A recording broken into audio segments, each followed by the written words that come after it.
목요일 아침입니다. 일과 시작 전에 챙겨보면 좋을 기업과 CEO 소식들 전해드리겠습니다. 오늘도 김대우 경제학 박사와 살펴보겠습니다. 박사님 안녕하세요. 네, 반갑습니다. 네, 오늘은 빅테크 갑질 철퇴, 빈살만 금고지계 방한, 마지막으로 시카고의 저주 관련한 기업과 사람 소식으로 준비를 했습니다. 유럽연합이 빅테크 기업들을 겨냥해서 칼을 빼들었습니다. 각종 의무를 지켜야 하고 이걸 어기면 과징금을 내야 하는 빅테크 기업 리스트를 발표를 했는데요. 삼성전자는 예비 명단에 들었다가 최종적으로는 빠져서 안도할 수 있게 됐습니다. EU 빅테크 특별규제법의 예상 여파들 오늘 첫 번째 소식으로 살펴보겠습니다. 박사님 우선 우리가 아는 웬만한 빅테크들이 다 이 규제 대상이더라고요. 예, 지금 이 빅테크의 규제에 관해서 아주 역사적 전환점이다. 아주 굉장히 중대한 지금 레귤레이션이 시행이 되는데요.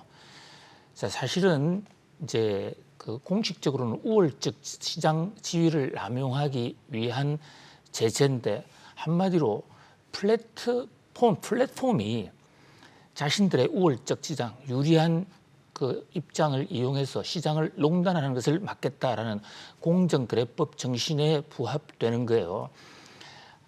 플랫폼이라고 그러면 우리 고속버스 타러 자주 가시죠? 그렇죠. 또 버스 기다리는 곳이 플랫폼이잖아요. 예, 그러니까 고속버스에 사람들이 기다리기도 하고 거기서 버스들이 모여들고 사람들이 타고 가고 하나의 모이는 장을 만드는 그게 플랫폼이거든요. 그런데 그동안에 한번 보세요. 구글이나 또는 애플 아이폰 그 시스템 같은 이런 것들이 플랫폼을 만들어 가지고 혁신을 해왔습니다. 그것은 하나에 모아서 인터넷이라는 것을 연결을 해서 생산성도 높이고 혁신도 하고 굉장히 그 세계 경제 발전에 기여를 많이 했고 세상을 바꾸어 왔어요. 그런데 문제는 자기가 고속도로 터미널을 만들어 놓고 고속버스 터미널이 하나의 플랫폼이에요. 터미널을 만들어 놓고 거기서 버스도 자기가 고속버스도 운행을 해요. 뭐 그것까지는 좋다는 거죠. 그런데 그 플랫폼에서 생기는 고속버스 터미널에 생기는 각종 정보를 이용해서 그 터미널 운영 사업자가 시장을 농단한다. 이를테면 그 고속버스 터미널에서 제일 좋은 고객들이 타기 좋은 장소는 아마존이라는 고속버스만 탈 수 있게 하고 또 고객들이 그 음식을 먹고 싶어 할 때도 아마존에서 딱 내리면 바로 식당과 연결이 되고 이렇게 한다면 그것이 바로 갑질이거든요. 그렇죠. 지금 예를 들어서 설명을 해주신 건데. 예, 네. 그러면 고속버스 터미널에서 그 플랫폼을 만들지 않고 거기에 단순하게 버스 운행만 하는 다른 회사들은 상대적으로 차별을 당하지 않습니까? 그러니까 이를테면 아마존 같은 회사가 대표적인데요. 아마존은 자기가 컴퓨터 시스템을 인터넷 시스템을 구축해 놓고 물건을 팝니다. 그럼 자기 혼자 팔면 그것은 플랫폼이라고 할 수가 없죠. 플랫폼은 여러 메이커들, 여러 판매업자들을 다 모아놓고 물건을 팝니다. 그러면 그 플랫폼은 공정해야죠. 그런데 그 플랫폼은 더더구나 컴퓨터 화면이 제한되어 있으니까 사람들이 한번 딱 들어가서 볼 수 있는 그 스페이스가 한정이 되어 있는데 아마존 상품만 위에 상위에 배치한다. 그러면 나머지 회사들은 아마존이 만든 플랫폼에 들어가긴 했지만 제대로 장사를 할 수가 없지 않습니까? 이거를 갑질로 보고 이번에 규제하는 것은 바로 이러한 이 플랫폼의 갑질 규제다. 이렇게 볼 수가 있어요. 자, 이번에 EU가 플랫폼 갑질 규제 대상 기업으로 적용한 것은 구글은 이른바 이제 구글 검색 기능도 있고 안드로이드 시스템이 있지 않습니까? 그다음에 아마존, 애플은 애플 아이폰을 얘기하는 게 아니고요. 애플 아이온 시스템. 그러니까 안드로이드 시스템과 경쟁하고 있는 애플의 스마트폰 운영 시스템.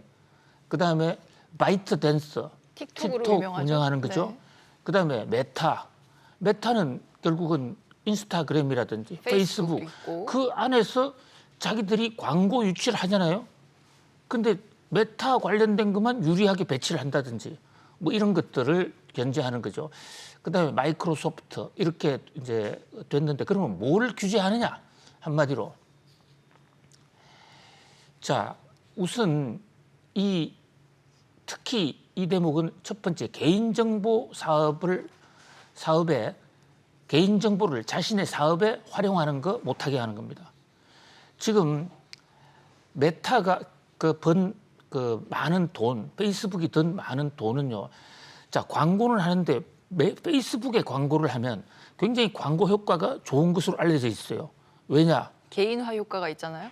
예, 페이스북은 이를테면 제가 몇 시에 자고 모닝벨을 하기 위해서 아침 몇 시에 출근하고 이런 것을 다 아는 거예요. 그래서 새벽 3시, 4시에 제가 쓰는 페이스북에 광고가 띡똑 올라옵니다. 제가 잘 때는 광고 안 보내고요. 또 제가 좋아하는 거, 제가 뭘 좋아하는지 다 알아요. 그러니까 맞춤형으로 광고를 해준다는 거잖아요. 제가 소비자들. 작년에 페이스북을 통해서 선물을 했거나 내가 주고받은 얘기 중에서 뭐 어떤 거를 주고받은 편지 몇 번만 보면 이 사람이 평소에 무슨 상품을 좋아하는지 알 수가 있지 않습니까? 그런데 그것이 동의 없이 이루어지면 그건 개인정보 빼가게 그런 거거든요. 자, 그다음에 앱스토어. 자, 지금 구글 스토어에 가보면 구글이 만든 그 우선 배치하고 다른 데는 아예 넣어주지도 않기도 해요. 이건 갑질이죠. 플랫폼이라는 건 대중이 모이는 것인데 대중은 완전 공개, 완전 경쟁할 수 있도록 해줘야죠. 그다음에 자사우대. 저것은 네이버도 그럽니다만은 상품을 자기들 쇼핑하고 직접 연결된 걸 우선 배치. 그다음에 끼워 팔기. 그다음에 각종 타 서비스 이용을 제한한다든지. 그러니까 자신의 상품을 이용 안 하면 이것은 이용 못해. 한마디로 고속버스에서 터미널에 갔다. 그럼 공정하게 하라. 공정하지 않게 되면 자, 지금 이제 과징금이 엄청납니다. 유럽에서의 매출액이 아니고 전 세계 매출액의 10%를 과징금으로 때립니다. 와, 이거 엄청난 거네요. 그렇습니다. 이게 사상 최대의 과징금이에요. 여기 한번 걸리면 그의 장사는 다 끝나는. 자, 이익의 10%도 아니고 매출액의 10%는 이익률이 10%가 보통 안 된단 말이에요. 그럼 1년치 벌어들여서 본 이득은 전부 다 토해내야 될 그런 상황이고 2번 이상 걸리면 20%. 자, 그다음에 그래도 계속해서 문제를 이룬다? 그러면 해당 사업부를 강제 매각시키도록 하는 겁니다. 이를테면 안드로이드 시스템에서 구글 플레이는 없애버려. 그럼 안드로이드 시스템 장사가 잘 안 되겠죠. 그럼 그걸 안 없애면 유럽에서 사업하지 마. 굉장히 충격적인 조처라고 할 수가 있습니다. 박사님, 근데 두 가지 질문이 좀 생기는데 굳이 빅테크 기업 입장에서 보면 예를 들어 이렇게 얘기할 수도 있잖아요. 우리가 플랫폼 구축하는 거, 확산하는 거 비용을 썼는데 우리도 이렇게 비용을 조금 회수를 할 수도 있지 않을까라는 생각도 들고 두 번째로는 EU에서 문제의식이 왜 이렇게 가장 강한 건지 그러면 예, 굉장히 핵심적인 중요한 질문을 딱 그냥 꼽아 주셨어요. 자, 우선 자기가 만든 회사면 자기가 좀 이득 볼 수 있지 않느냐. 그렇습니다. 그러면 자기 혼자 장사하면 돼요.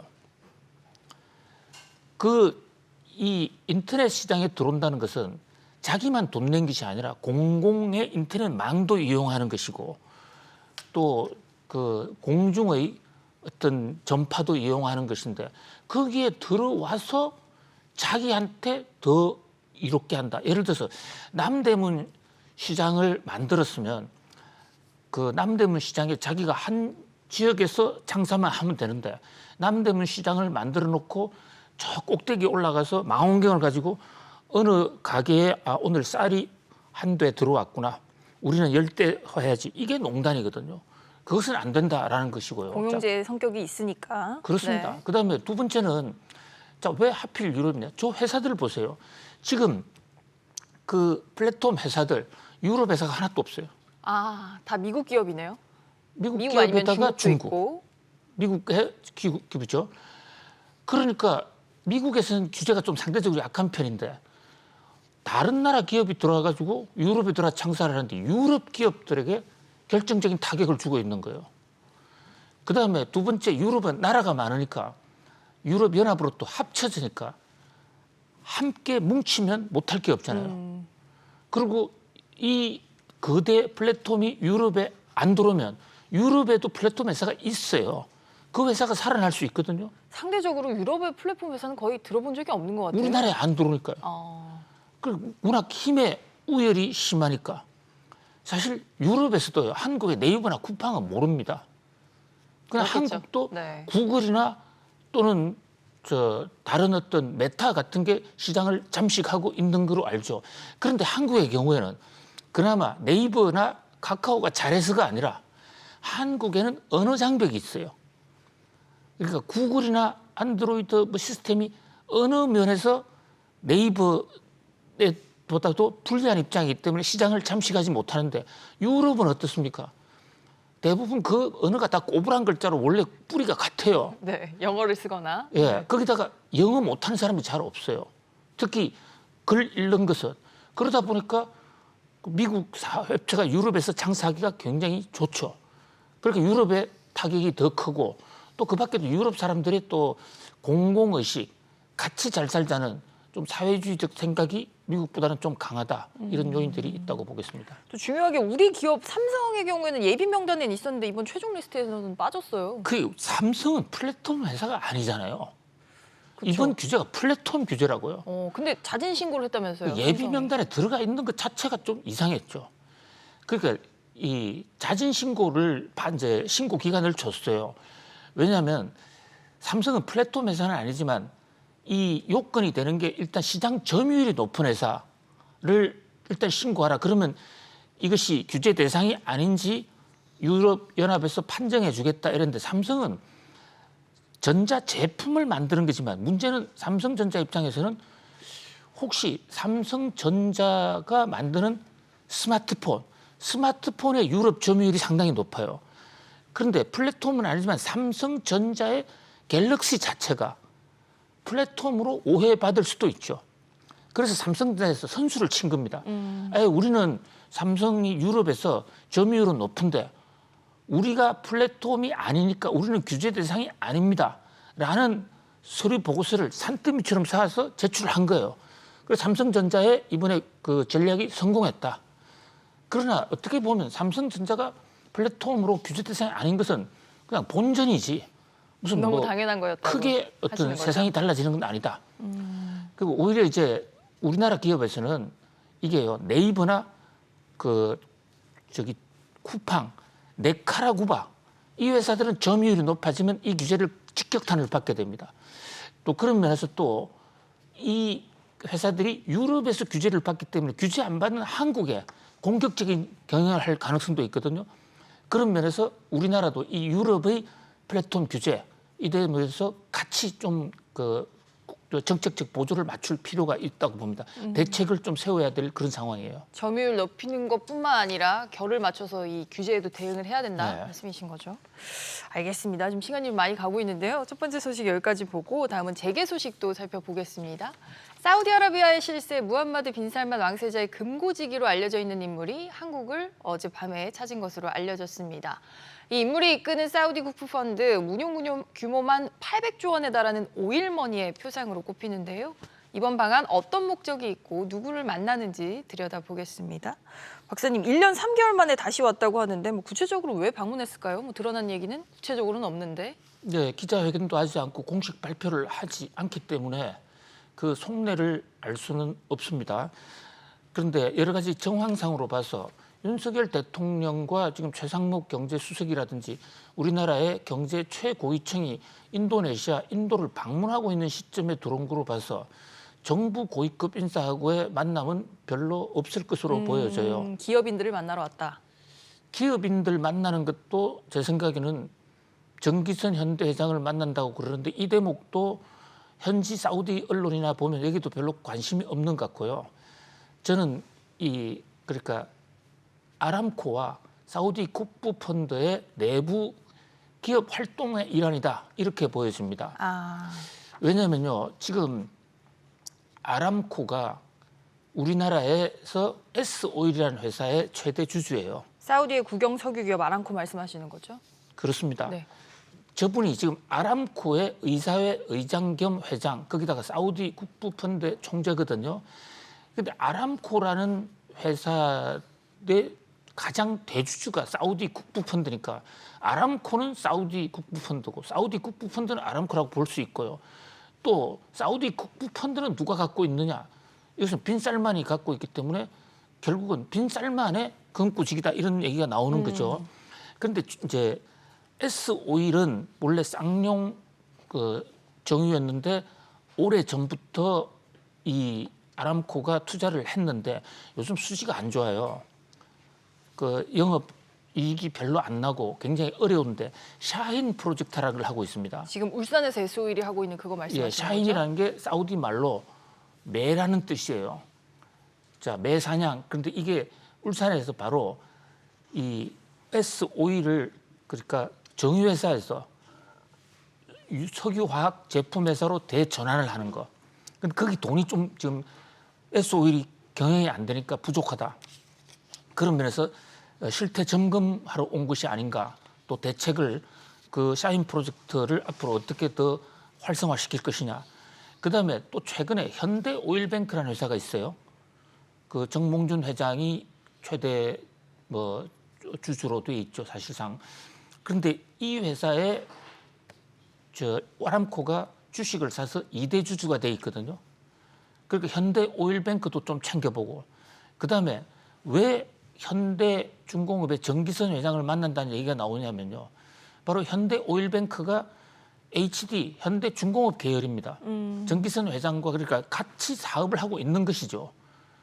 자, 그다음에 또 최근에 HD 현대중공업하고 아람코가 합작을 해서 사우디에 지금 조선소를 짓고 있습니다. 뭐 이런 문제를 상의하러 온 게 아니겠느냐.